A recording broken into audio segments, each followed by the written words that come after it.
Ще ви разкажем. Пена отишла на Мара на гости. И плели, клюкърствали, плели, клюкърствали. По едно време Пена питала Мара: Маро, ма дека е твоя ован? Паса, че си дойде. И пай.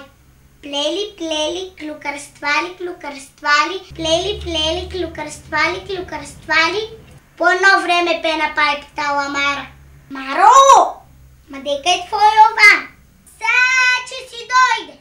Обаче вече се стъмнило. И Мара се обезпокоила и казала: леле, Пено, той е моя, сред се да го яде. Сигурно е фанал света по чужди жени. А Пена успокоява: пъти Мара, все най-лошото, че си помислиш. Може па да умрел човек.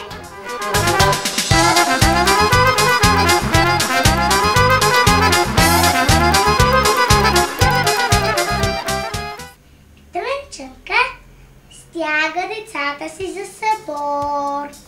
И вече закъснява и казва: айдете, деца, закъснемо за събор. Едно от децата се обажда и казва: мамо, ма чекай да почекаме от тата. Сръце да го яде бащу. И ако бех него чекала, и вас да ви немаше.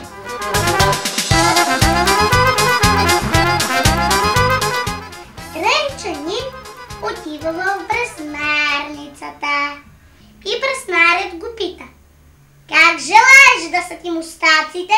Върнати нагоре или спуснати надоле? Он рекал: и да какво е значението? Ако се върнати нагоре, търсиш млади. Опаланга. Ако са спуснати надоле, средна възраст. Он рекал: беяти всеки случай, един ми го напръчи нагоре, па други ми го спушки на надоле.